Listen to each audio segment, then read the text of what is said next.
Fabulous. So we are going to be talking tonight about sadness and how to evolve that sadness into peace, into the place where the energy of sadness can flow. So we'll wait a little bit until there are some more people that join us.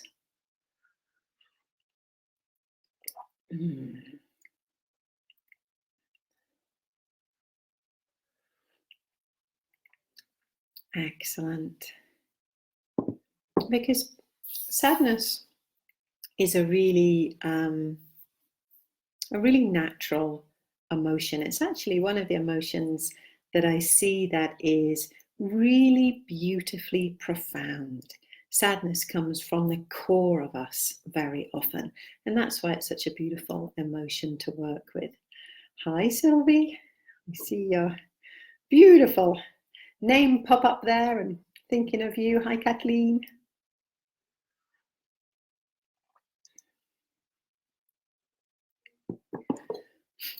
So I guess I also want to say how excited I am for doing this first Facebook Live on Prune Harris Facebook rather than Imaginal Health. It's been an amazing transition from one to the other, and thanks so much for all of your amazing support and comments. And yeah, exciting. We've just reached 1,000 likes on the Prune Harris Facebook page, so there's going to be a giveaway at the end of the week for all of you, because I'm very much assuming if you're here you've already liked it, so there's going to be a chance to get a prize at the end of the week for that. So yeah, all of the fun excitement of our launch continues still. So hi Claire, see you there as well. So let's think about sadness, because there's a lot to say about it.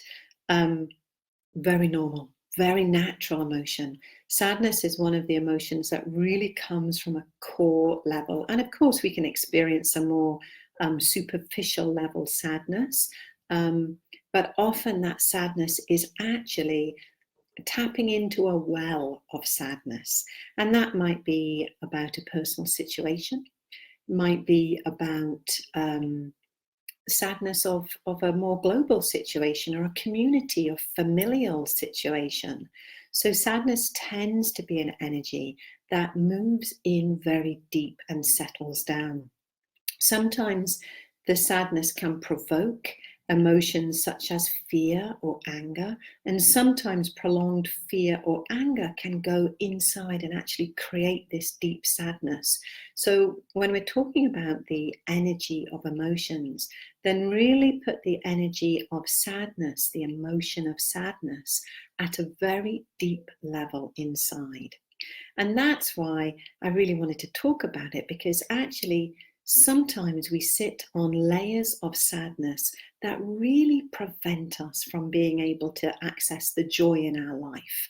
And when I use the word joy, really, I do mean it to use that kind of concept of joy as something silly and fun and very bubbly. But more than that, if I'm talking about joy, I'm talking about that deep contentment, alignment with your own life, ability to experience the beauty of yourself, of your world, and therefore to be able to see that in everybody else. So when I use the word joy, I use it in really its biggest sense. And when we're experiencing sadness at a core level, at a deep level inside us, then often that's taking the place that our joy would fill if we were able to help that sadness really move through our system. Have some tea. Tea brings me joy. Hi, Maria and Valerie. I'm glad that you're here. Hi, Angie and Joy, Glenn, Wendy. So glad to see everybody. It's hot tea. So when we really work with sadness, when sadness is moving inside us, then often it doesn't get affected by more superficial ways of working with our moods or our emotions. You can go out, you can have a great day, you can have a great week, and underneath it all, you can still experience sadness. Now, I guess one thing to say here is I don't mean grief. Grief is an aspect of sadness, but it's very, very specific because grief is about loss and actively experiencing that loss still.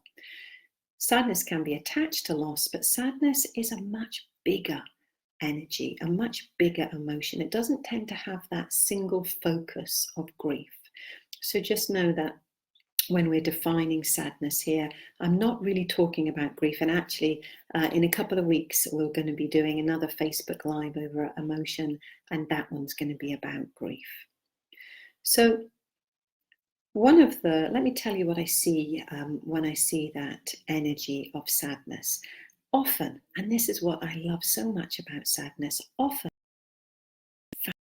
that's really, really gently. Don't think of a big explosive fountain. Think of a welling of energy that comes out from the core and moves in waves through your energy field. And when it's moving like that, it's not negative. It's something that's being expressed from the depth. If you have the image of a wave pool or a wave machine in a swimming pool, it's that kind of big flood and movement of energy and then momentary relaxing before the next one comes out. But it has a gentleness to it. One of the challenges is that if that goes on for long enough, then it begins to get much more intense. And that's when we're overwhelmed by an experience of sadness. But if we're able to work with that energy of sadness as it's beginning to really throb out of the core, then we're able to really move it into the place where you might still have waves moving through your field, but now those waves are interfacing with all of the other energy waves that you continually have going on in your energy system, and they're interfacing in a way that gets absorbed, that gets integrated. So no longer are these waves kind of overwhelming the system as they move through your energy field.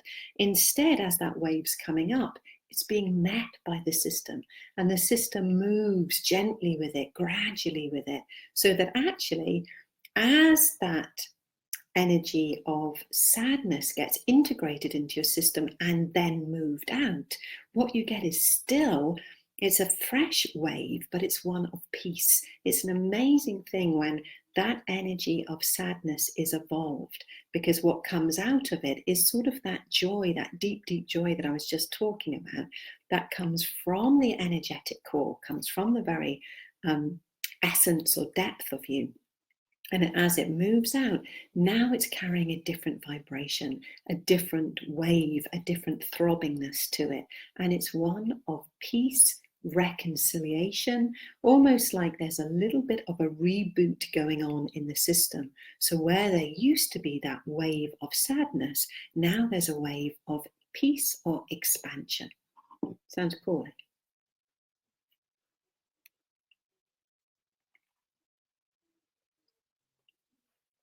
Okay.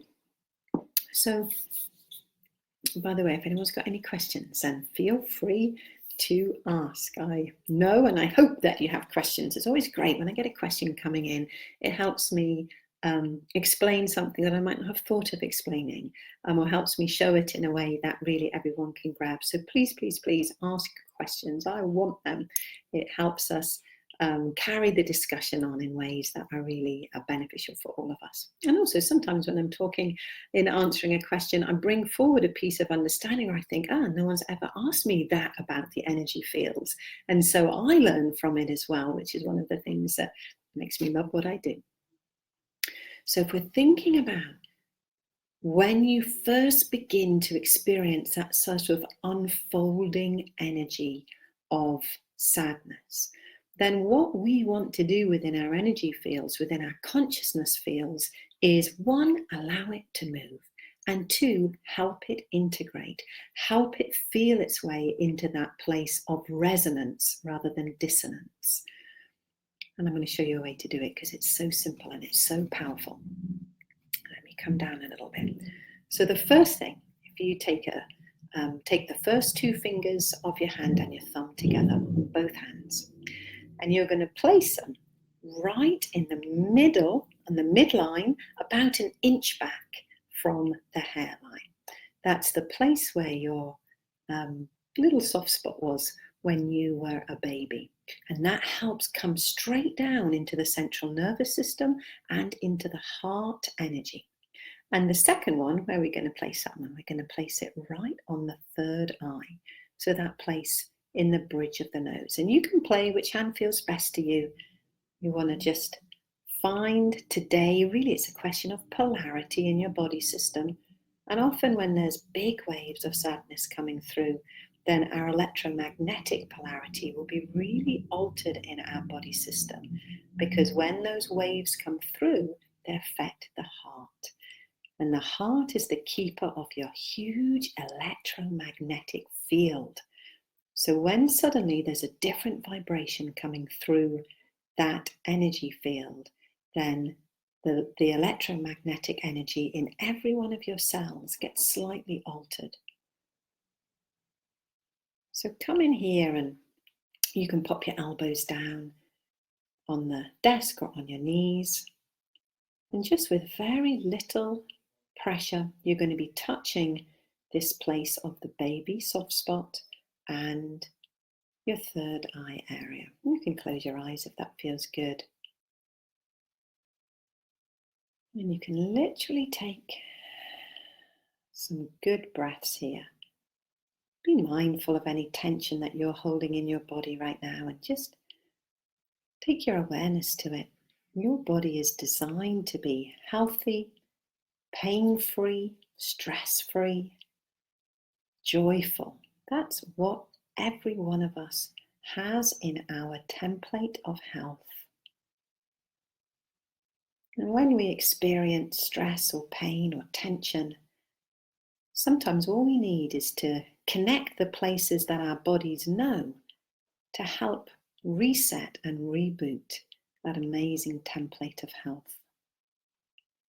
And these 2 points certainly do that.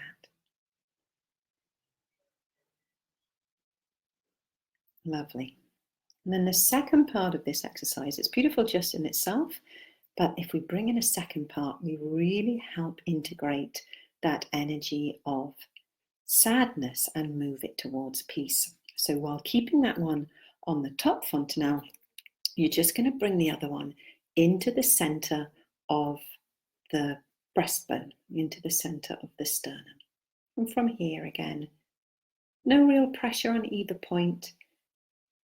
Use the pressure that feels really comfortable to you, and that might be a tiny, tiny amount of pressure, or it might be a bit more contactful and reassuring.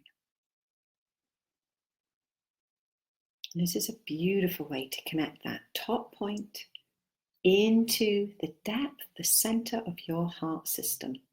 It's a very, very powerful acupressure point here. And it helps bring energies into the center, into the depth of your energetic core. And in doing so, it really supports your whole heart system, which stabilizes your emotions. And that feels so great for me. Okay, you keep your hands there if you wish. Honestly, you could stay here for minutes and minutes, or you could just take 2 or 3 breaths.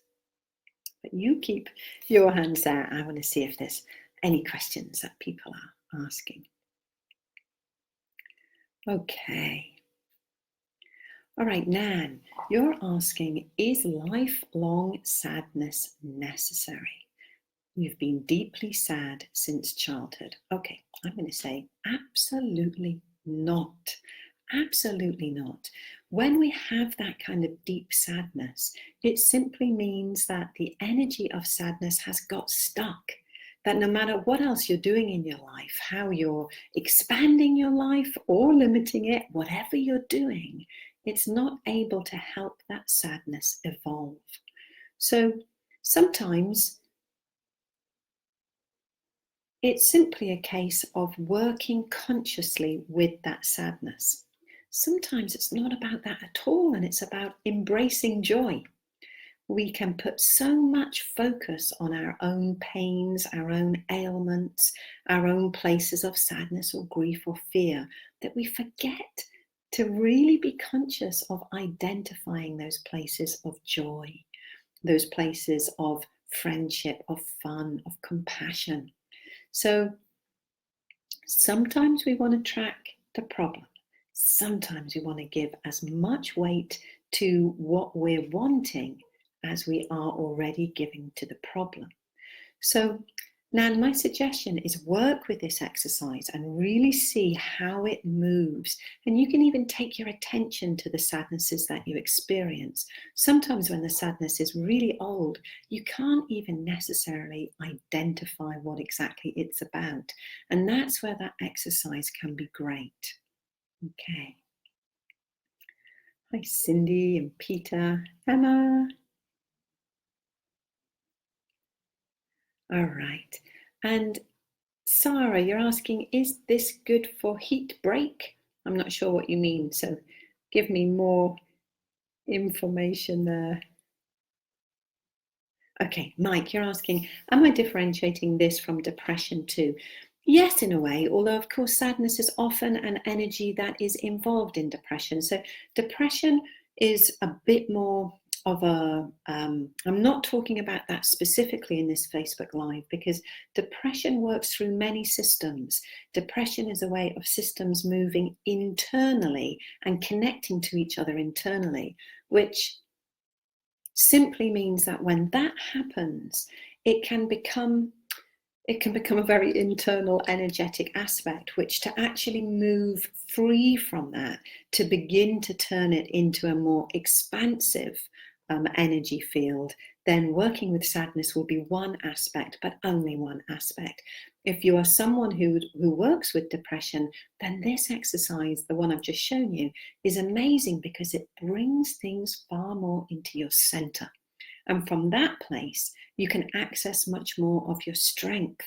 Often depression is inviting you to move into the depth of your being to resolve something, to find more flow there. So that's a great topic for another Facebook Live at another time. Actually, some really concrete ways to be working with depression. But for this one, we're sticking with sadness. All right. Yeah, Valerie, you're asking, I sometimes feel like the sadness I'm carrying is not my stuff, but possibly from one of my parents. Absolutely. I'm really, really glad that you brought that up because very often the sadness that one experiences can't be identified directly to an experience that you've had or a situation. So it very often can be either ancestral, so like you're talking about there, Valerie, or it can be a collective sadness. It's really amazing at the moment the amount of sadness that children are carrying, and often they're coming in carrying that collective sadness. And that sadness for some of the state of the world that we're at right now.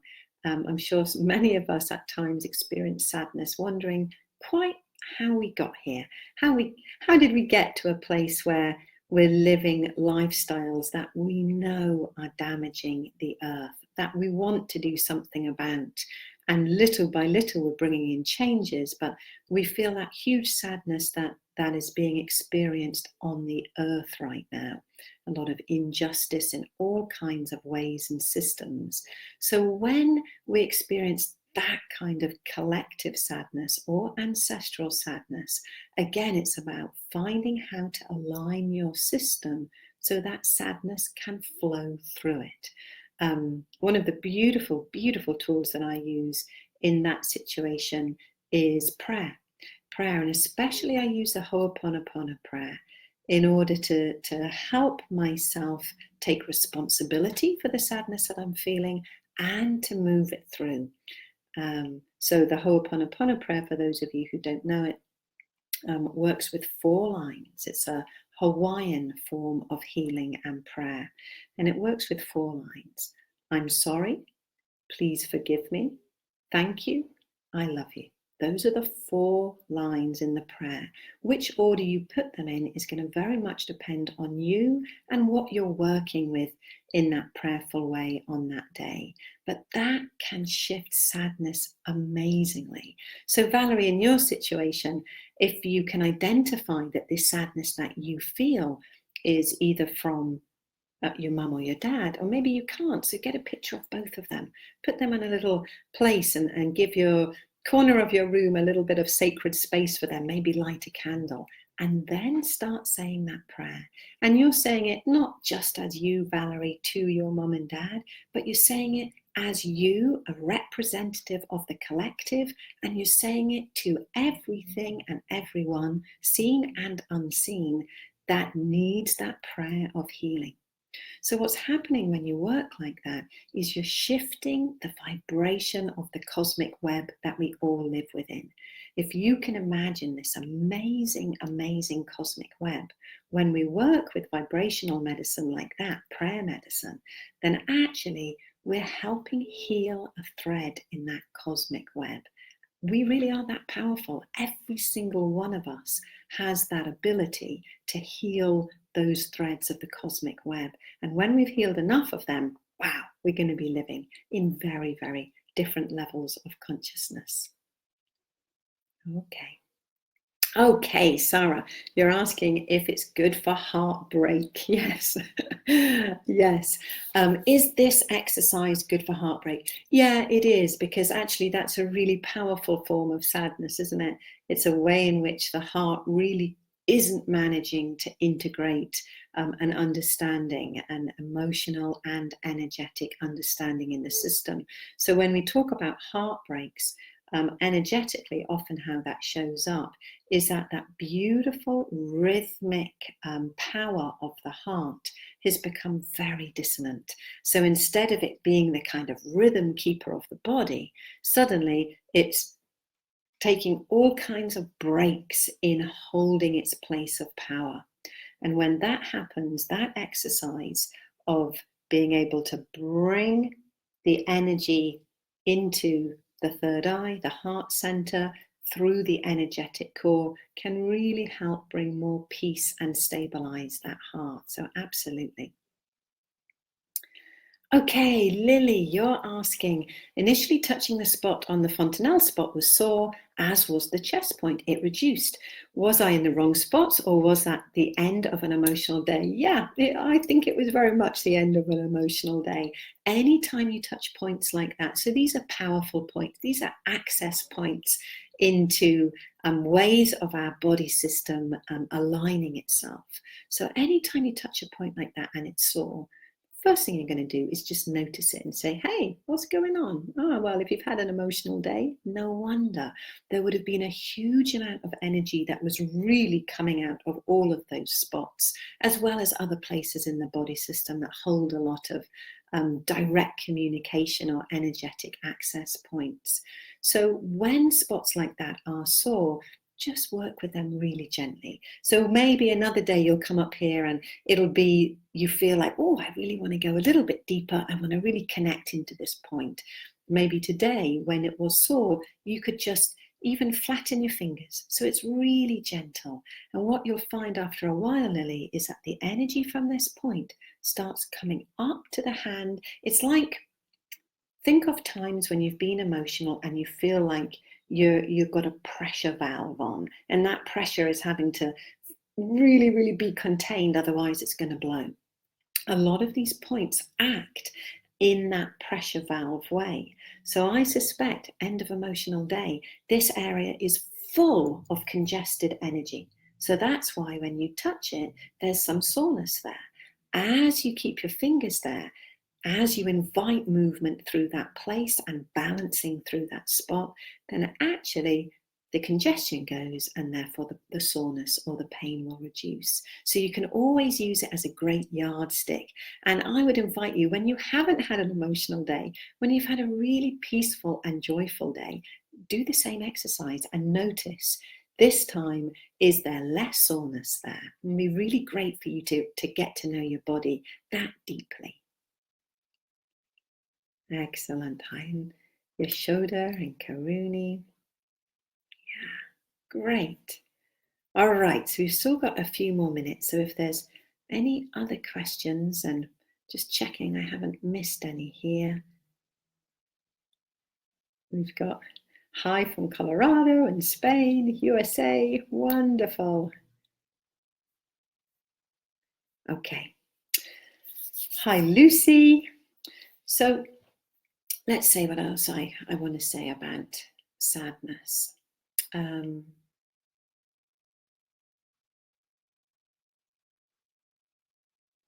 I would say of all of the energies of emotion, when I see sadness moving, it's one of the most touching. So no energy system, let's say there's 5 people in a room. If one person is feeling those waves of sadness that I was talking about, then those waves don't just move through their system, but they will be carried through the energy systems of the other people in the room. And, you know, I notice at the moment there's a lot of talk in certain healing circles about energy vampires. And although I think I know what people mean by that, the language is very brutal, very, very brutal. Because we exchange energy all the time. So when someone is feeling sad and those waves of energy move into other people's energy fields, it's a way for us to experience compassion for that person. It does not have to mean at all that we become sad.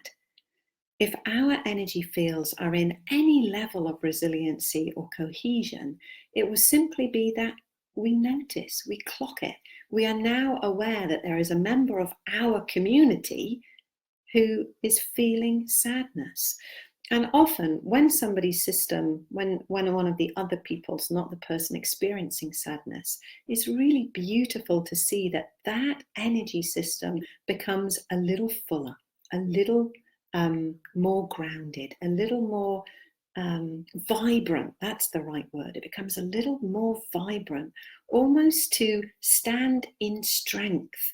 So then that now strong energy system, it's not that that person gives energy to the person feeling sadness, not unless they choose to. If they choose to turn around to that person and say, hey, how are you doing today? Looking like you're having an emotional day. And then they engage in discussion and healing and consciousness, then that's something else. But let's say you're on a bus, and that's something I saw recently. So someone is moving in waves of emotion. Other people on the bus around them begin to get a bit fuller. Some people didn't at all. Some people's system, especially if they were plugged in, listening to music, busy on their phones, they weren't really aware because there were other electromagnetic energies that were kind of riding their system anyway. So one of the ways that that kind of electromagnetic engagement with screens can just stop us being open to engagement with humans. So on the bus, several people's energy systems just lifted. They became a little fuller. And what then happens is that the heart field of that person experiencing the sadness gets some support. It's like there are now 5 or 6 magnets around them. Think of it electromagnetically. So these people are now 5 or 6 magnets around them, and those magnets are big and they're strong and they're beautiful. So the one magnet, the one person that's feeling much more vulnerable or energetically less resilient, gets the benefit of being surrounded by strength. That's a really, really beautiful part of how we are just so deeply connected. All right, let's see. Maria, you're asking, this ingrained sadness, is it not necessary to know the origin to integrate it? Absolutely not. Your energy system knows the origin before the origin, knows why you were prone to pick it up in the first place. Your energy system holds all of those levels of consciousness. So for you to bring it onto a conscious level of knowing, often the human aspect of us really loves that, eh? Is it ever necessary? No. No, no, and no again. Is it sometimes useful so we can understand it on a logical level? Sure, but that's not quite what you're asking. Do we need to know why we're sad to be able to integrate the sadness? No. Yeah, Yashoda, I see your question. Can you comment on sadness endured during one's childhood? I have. I don't think you were on a bit earlier, so you can go back and just listen to the start of this when it's on in its recording in a few minutes' time. All right. Yeah, Karuna, don't worry. I love your question, even though you say it's not on topic anymore. You had a hard time finding the baby soft spot. It's actually not in the center of your head, but a couple of inches from midline. Yeah, for most people, if you go to the hairline and you'd go back about an inch, so 2.5 centimeters, that's where it is. Of course, your posterior fontanelle, your rear one, will be just as your head curves. And for me, there's a good finger length between, how can you see that? Yeah, there's a good finger length between the one and the other. And when it's in its flow, it's really obvious, really apparent to find it, because when you come to it, it feels very, very different from the other bony parts of the head. Now, when it's not in its flow, it will also feel like bone. It will be super, super hard.